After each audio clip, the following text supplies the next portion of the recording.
नमस्कार दोस्तों, जय हिंद, वंदे मातरम। स्वागत है आपका अपने टीटी फैमिली शिक्षकों के परिवार जायसवाल कोचिंग सेंटर पर, पावर्ड बाई शिक्षा ही प्रकाश है। दोस्तों, आज की क्लास में हम बात करेंगे आपके बाल विकास की अवधारणा एवं अधिगम में संबंध का दूसरा क्लास है। और इसके पहले क्लास में हमने कुछ कंसेप्ट भी आपको बताया था, कुछ इंपॉर्टेंट प्रीवियस ईयर के क्वेश्चंस हमने किया था, जो अगर आपने नहीं देखा तो ज़रूर देखिएगा। आज सेकंड क्वेश्चन में टोटल एमसीक्यूज करेंगे। इससे संभावित प्रश्न करने वाले हैं जो एग्जाम में एक्सपेक्टेड क्वेश्चंस होंगे पहले चैप्टर के बाल विकास की अवधारणा और अधिगम में संबंध में। तो सभी लोग तैयार हो जाइएगा। इस चैप्टर से लगभग 50 क्वेश्चंस करने वाले हैं, तो सभी लोग समय निकाल कर बैठ जाइए। 50 क्वेश्चन इंपॉर्टेंट है, कुछ क्वेश्चन है तो नोट्स बनाते जाइए, तो और बेहतर हो जाएगा आप सभी के लिए। चलिए शुरुआत करते हैं। पहला क्वेश्चन आप लोगों की स्क्रीन पर आ चुका है कि बच्चे की वृद्धि मुख्यतः संबंधित होती है। देखिए, बच्चों की जो वृद्धि होती है वह किससे संबंधित होती है? शारीरिक विकास से, सामाजिक विकास से, भावात्मक विकास से या नैतिक विकास से होती है? तो आप सभी लोग जानते हैं, समझते हैं, ज्ञानी सर्व व्याख्याता लोग हैं, भावी अध्यापक अध्यापिकाएँ हैं कि बच्चे की वृद्धि मुख्यतः किससे संबंधित होती है। सभी लोग कमेंट करके हमें फीडबैक करके बताइए। तो राइट आंसर आ चुका है दोस्तों, और वह राइट आंसर आपका कहलाता है शारीरिक, क्योंकि वृद्धि की बात हुई है।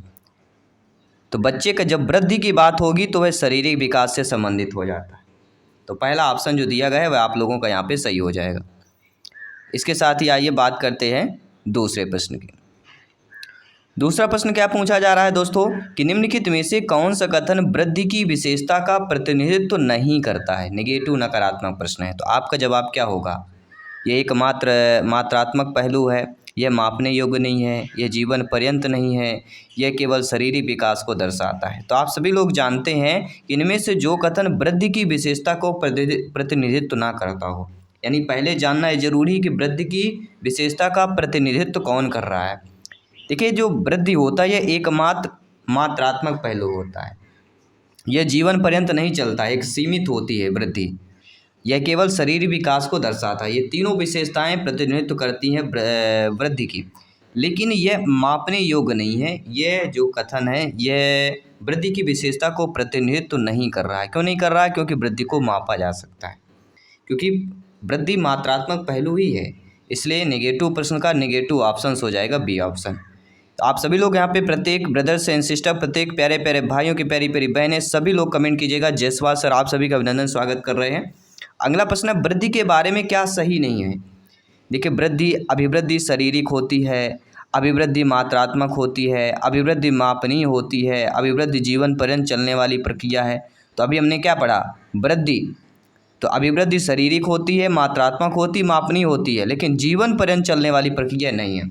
जीवन पर्यंत चलने वाली प्रक्रिया कौन सी है? वह विकास हो जाता है। तो नेगेटिव प्रश्न का नेगेटिव आंसर डी ऑप्शन यहाँ पे सही हो जाएगा।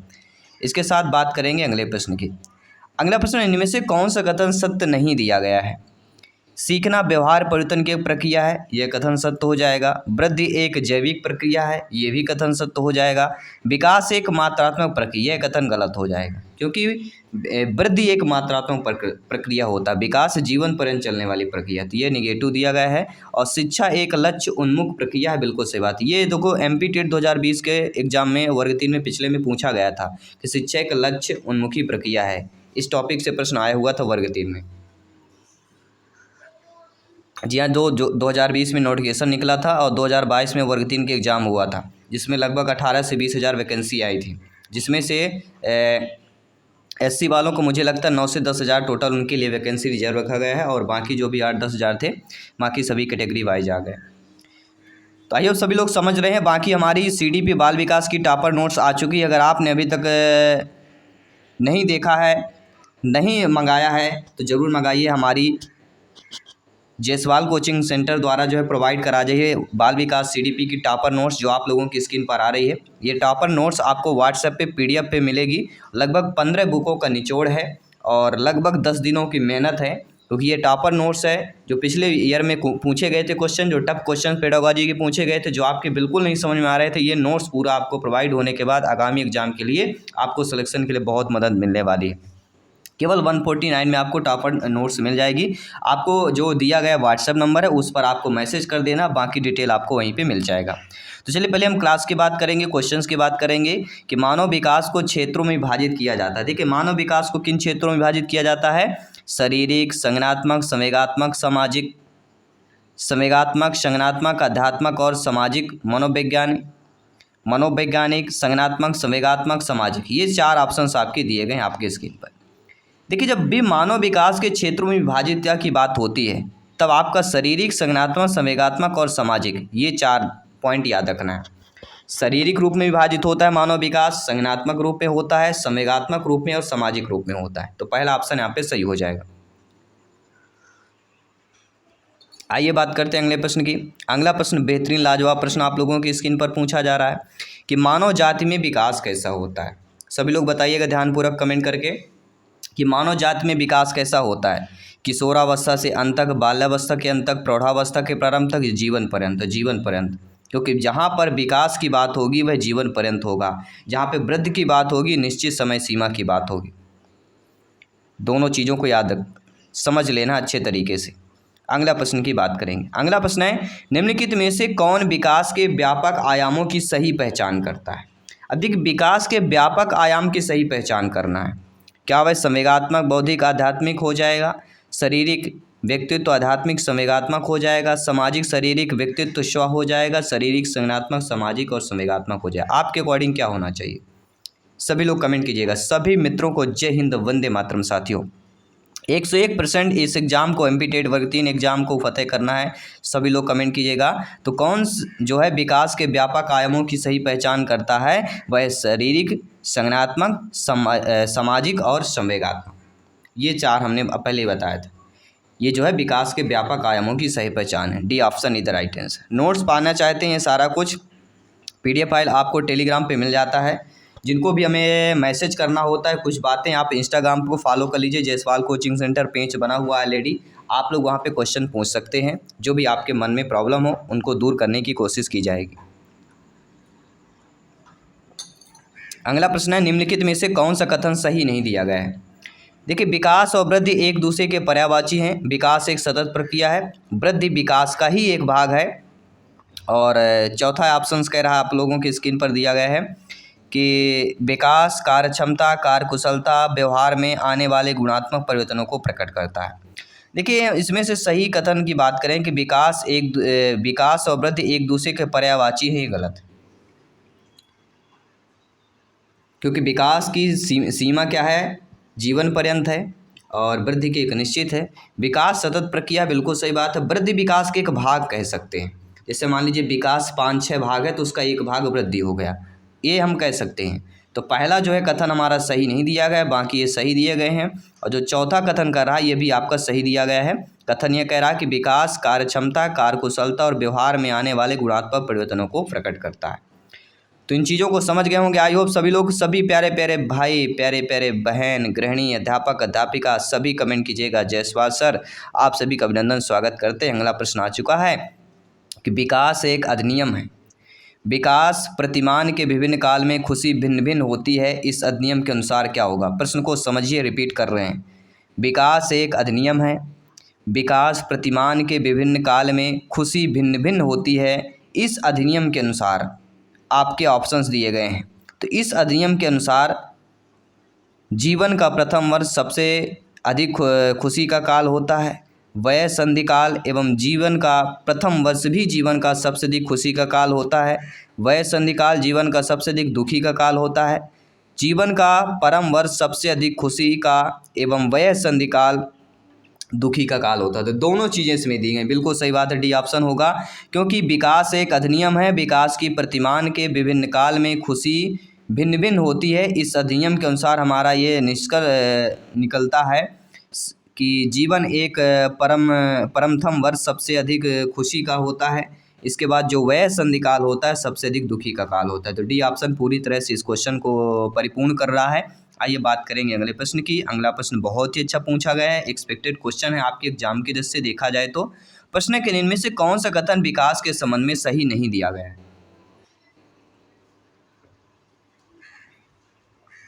चलिए कथन को पढ़ते हैं कि विकास प्रतिमानों की कुछ निश्चित विशेषताओं की भविष्यवाणी की जा सकती है। विकास का उद्देश्य वंशानुगत संभाव्य क्षमता का विकास करना है। विकास के विभिन्न क्षेत्रों में संभाव्य खतरे नहीं होते हैं। अगला कह रहा है प्रारंभिक विकास बाद के विकास से अधिक महत्वपूर्ण होता है, यानी जो पहला विकास होता है वो बहुत ज़्यादा महत्वपूर्ण होता है जो आगे आने वाला विकास होता है।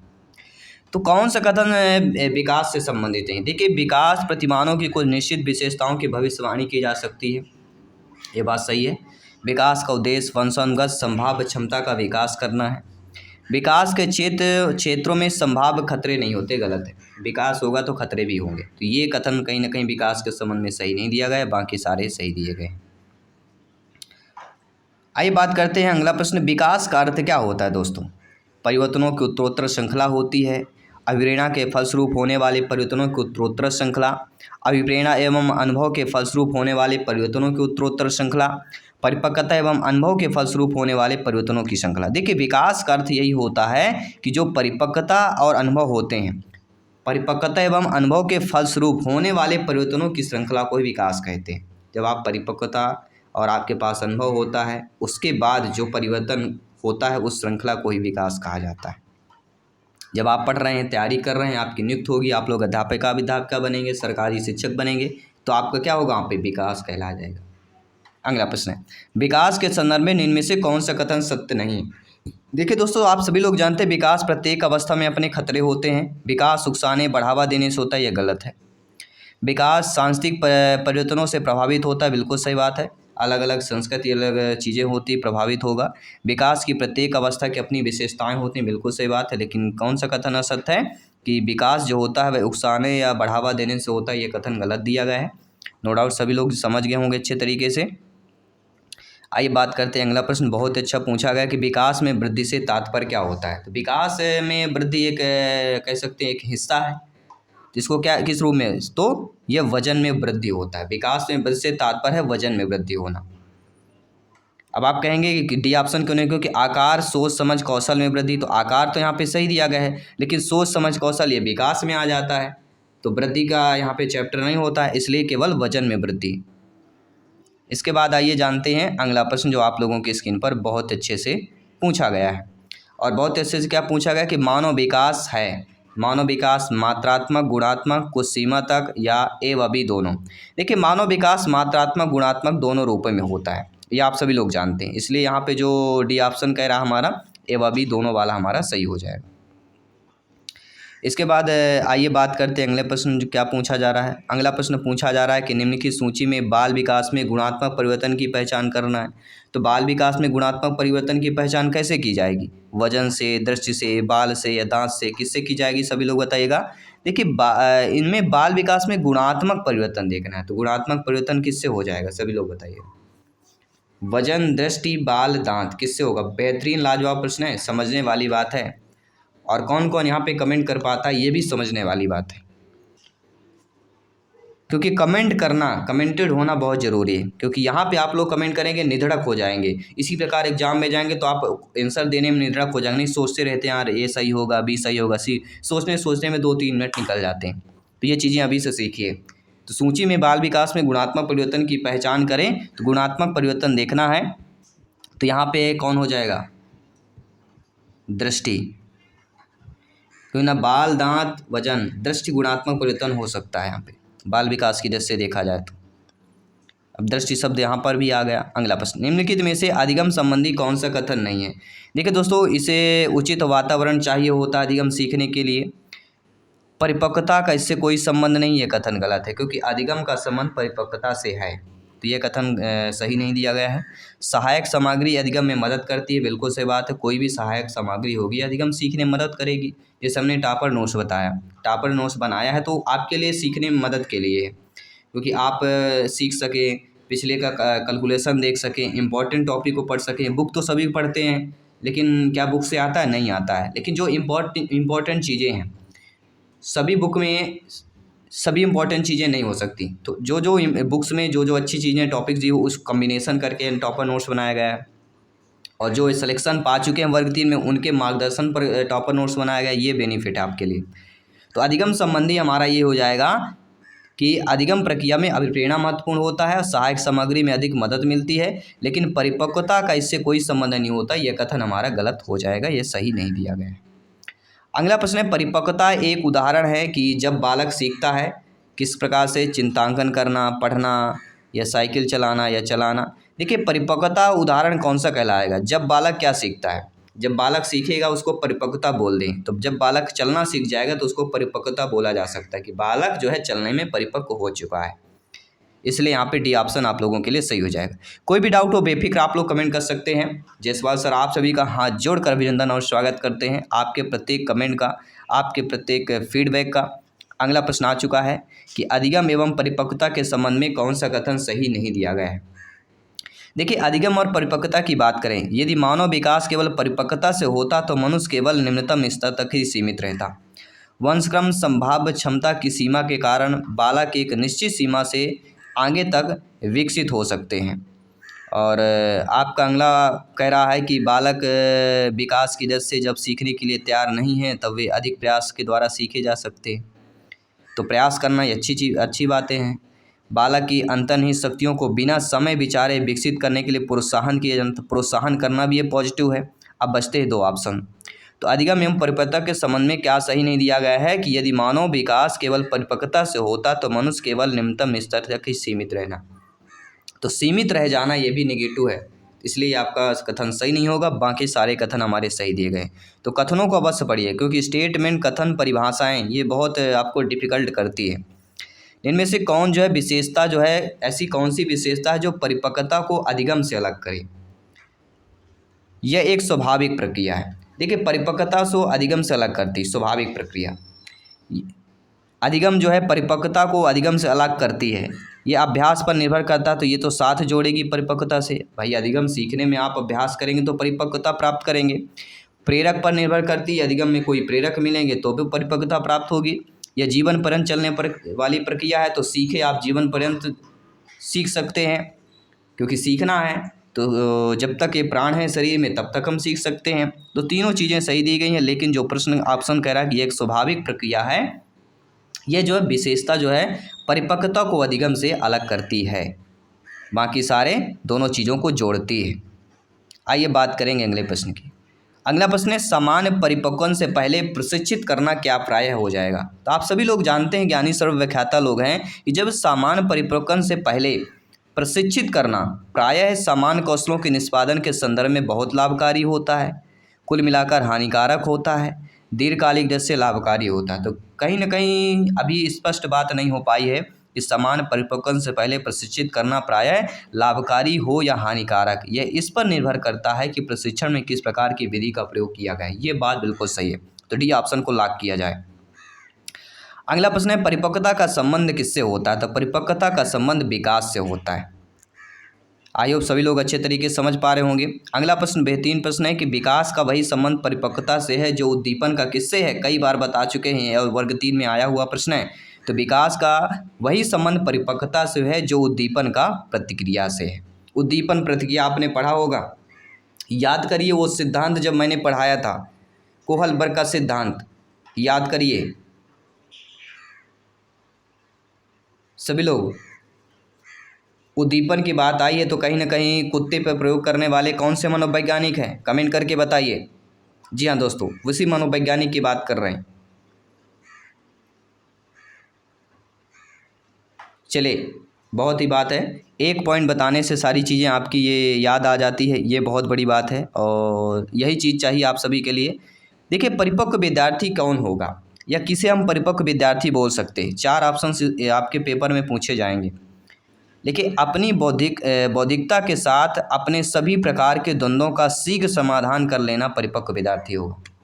अपने सभी प्रकार यानी खुद जो द्वंद्व हमारे अंदर चलता है, हमें क्या नहीं करना चाहिए, कैसे पढ़ना चाहिए, शीघ्र समाधान हम खुद कर लें, वह होगा परिपक्व विद्यार्थी, वही होगा परिपक्व इंसान, वह होगा परिपक्व आदमी, वह होगा परिपक्व अध्यापक अध्यापिका।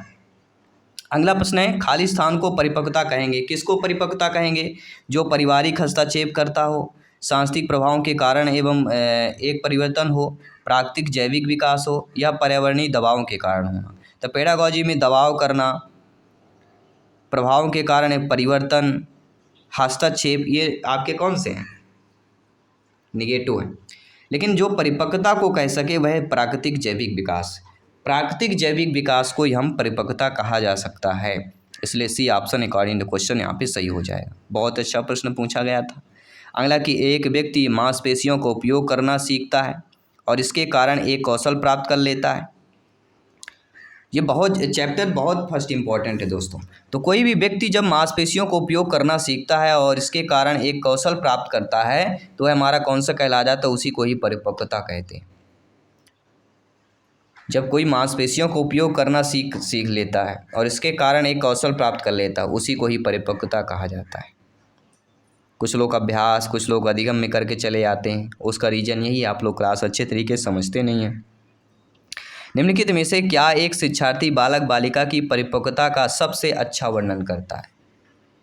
यह व्यक्तिगत विकास की एक सतत प्रक्रिया है, यह संज्ञानात्मक क्षमताओं से संबंधित है, विशिष्ट वातावरण की आवश्यकता होती है, कुछ विशिष्ट आयु में होता है। तो इनमें से देखा जाए जो एक शिक्षार्थी की परिपक्वता का सबसे अच्छा वर्णन करे कि यह व्यक्तिगत विकास की एक सतत प्रक्रिया, हम कई बार पढ़ चुके हैं, इस बार कई क्वेश्चन में ये पॉइंट रिपीट हुआ है, इतने में तो आप लोग समझ जाना चाहिए। अगला प्रश्न, विकास के लिए निम्नलिखित में से कौन से एक उचित कथन होगा? देखिए, विकास जन्म के साथ प्रारंभ होता है और समाप्त हो जाता है, ये कथन गलत है। सामाजिक सांस्कृतिक संदर्भ में विकास एक महत्वपूर्ण भूमिका का निर्वाह करता है, ये हम पढ़ चुके हैं, ये सही बात है। विकास एकल आयामी है, विकास पृथक होता है, तो विकास एक ना ही एकल है ना ही पृथक है। तो जो सेकंड ऑप्शन कह रहा है कि सामाजिक सांस्कृतिक संदर्भ में विकास में एक महत्वपूर्ण भूमिका निर्वाह करता है, वह हमारा यहाँ पे सही हो जाएगा। इसके बाद देख लेते हैं अगला प्रश्न क्या पूछा जा रहा है।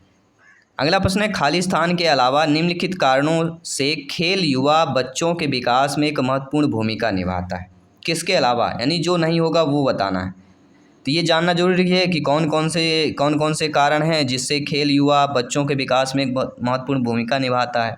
वह अपने शरीर की निपुणता प्राप्त करता है, यह उनकी इंद्रियों को उत्तेजित करता है, यह समय बिताने के एक सुखद तरीका। तो समय बिताना कहीं ना कहीं पेडागॉजी नेगेटिव होगा। तो इसके अलावा जो होगा मुझे लगता है सभी हैं कि वे नए कौशल हासिल करें, इंद्रिय को उत्तेजित करें, शरीर पर निपुणता पाएँ, ये पॉजिटिव है। तीनों चीज़ें सही दी गई हैं, सी वाला नहीं दिया गया। तो सी के अलावा सारी जो हैं ऑप्शंस, सारे कारण खेल युवा बच्चों के विकास में एक महत्वपूर्ण भूमिका निभाते हैं। आइए बात करेंगे अगले प्रश्न की। 50 क्वेश्चंस की ये क्लास है, तो ध्यानपूर्वक समझना है। निम्नलिखित में से कौन सा कारक बालक के विकास को प्रभावित करता है? देखिए, अंतःस्रावी जो ग्रंथियां होती हैं ये भी बालक के विकास को प्रभावित करेंगी। पौष्टिक भोजन भी करता है, ठीक है। रोग चोट होना, अगर कोई रोगी ना हो, अगर चोटिल हो तो भी प्रभावित होता है बच्चे का विकास। तो ये सभी जो हैं कारक जो हैं बालक के विकास को प्रभावित करते हैं। तो डी ऑप्शन यहाँ पे सही हो जाएगा। इसके बाद अगला प्रश्न है, प्यारा सा प्रश्न है कि आजकल अधिकतर विद्यालयों में संभागी समूह के लिए प्राथमिक ध्यान आधारित होता है। किस स्तर पर होता है? तो आजकल अधिकतर हम देखते हैं जो विद्यालय में संभागी समूह होता है उसमें प्राथमिक ध्यान आधारित जो होता है वह आयु स्तर पर होता है। बी ऑप्शन इधर राइट आंसर हो जाएगा। अगला प्रश्न प्यारा सा प्रश्न है कि इनमें से कौन सा जो है बालकों के अधिगम एवं विकास में सबसे अधिक योगदान देता है? किसमें? बालकों के अधिगम और विकास में। परिवार, वयस्क समूह, टेलीविज़न हो गया, परिवार संयुक्त समूह अध्यापक हो गए, परिवार खेल कंप्यूटर हो गए, परिवार खेल पर्यटन हो गए। अब देखिए प्रश्न को समझिए, बालक के अधिगम और एवं विकास में, तो अधिगम यानी सीखने में और विकास में जो योगदान होता है वह कहीं ना कहीं परिवार का भी होता है, समूह जो समूह होते हैं उन पर भी होता है और अध्यापक भी होते हैं। तो परिवार भी आ जाते हैं, अध्यापक भी आ जाते हैं और जो साथी ये पढ़ने वाले हैं वो भी आ जाते हैं। तो कहीं ना कहीं ये बेस्ट ऑप्शन आपके लिए हो जाता है जो अधिगम विकास के सबसे योगदान दे। बच्चों की बात कर रहे हैं क्योंकि बच्चा अपने सहपाठी से भी सीखते हैं। अगला, निम्न में से कौन सा कथन सही नहीं दिया गया है? जो अध्यापक यह विश्वास करता है कि विकास प्रकृति की वजह से होता है वह अनुभव प्रदान करने को महत्व नहीं देता है। वह प्रारंभिक अनुभव महत्वपूर्ण होते हैं और अध्यापक का हस्तक्षेप भी महत्वपूर्ण होता है। प्रारंभिक जीवन की नकारात्मक घटनाओं के प्रभाव से कोई भी अध्यापक बचाव नहीं कर सकता, या कह सकते हैं व्यवहारात्मक परिवर्तन के संदर्भ में विकास वातावरणीय प्रभावों के फलस्वरूप होता है। देखिए, इनमें से देखा जाए जो हमारा कथन सही दिया गया है वह यह होगा कि जो अध्यापक वह विश्वास करता है कि विकास प्रकृति की वजह से होता है वह अनुभव प्रदान करने को महत्व नहीं देता है। प्रारंभिक अनुभव महत्वपूर्ण होते हैं और अध्यापक का हस्तक्षेप भी महत्वपूर्ण होता है। बिल्कुल सही बात है। प्रारंभिक जीवन की नकारात्मक घटनाओं के प्रभाव से कोई भी अध्यापक बचाव नहीं कर सकता। तो कहीं ना कहीं सी ऑप्शन जो है कहीं ना कहीं हमें लग रहा है। और देख लेते हैं, व्यवहारात्मक परिवर्तन के संदर्भ में विकास वातावरणीय प्रभाव के फलस्वरूप होता है, तो ये भी बात सही दी गई है। ठीक है, अब बात आपकी फंसती पहले ऑप्शन और सी ऑप्शन कि जो अध्यापक यह विश्वास करता है कि विकास की प्रकृति वजह से होती है और अनुभव प्रदान करने को महत्व नहीं देता है, या प्रारंभिक जीवन की नकारात्मक घटनाओं के प्रभाव से कोई भी अध्यापक बचाव नहीं कर सकता है। तो देखिए, प्रारंभिक जीवन जो नकारात्मक घटनाएं होती तो उसका प्रभाव, घटनाओं के प्रभाव से जो है बचाव किया जा सकता है। ये अब समझ में आ गया। अगर प्रभाव को बचाना है, घटनाएं ठीक है वो चीज़ें, लेकिन घटना का जो प्रभाव होता है उससे बचाया जा सकता है। तो सी ऑप्शन जो सही नहीं होगा। आइए बात करते हैं, अगला प्रश्न है कि बालक की प्रथम पाठशाला तो परिवार ही होता है, ये सभी लोग जानते समझते हैं। आप सभी लोग ज्ञानी सर्वव्याख्याता लोग हैं, कई बार पूछा गया, रिपीट हुआ है।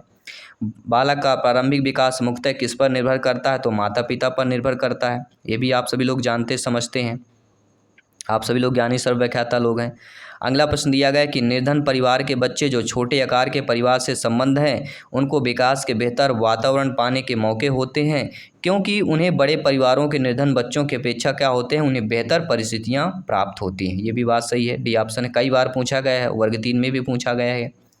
वृद्धि को प्रभावित करने वाले कारक तो पर्यावरण भी होता है, स्वास्थ्य भी होता है, आहार भी होता है। ये ऑलरेडी हम पिछले क्वेश्चन में बता चुके हैं वृद्धि से संबंधित। तो क्वेश्चन को घुमा दिया गया, बाकी आंसर तो वही था। अगला प्रश्न आइए देख लेते हैं, निम्नलिखित में से खाली स्थान के अतिरिक्त सभी वातावरणीय कारक विकास को आकार देते हैं।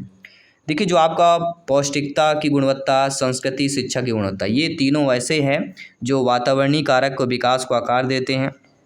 लेकिन जो शारीरिक गठन होता है ये आपके वातावरणीय कारक के विकास को आकार नहीं देता है। तो इसके अतिरिक्त, यानी शारीरिक गठन के अतिरिक्त सभी आपके विकास को आकार देते हैं। तो यहाँ पे according to question D option आप लोगों का सही हो जाएगा।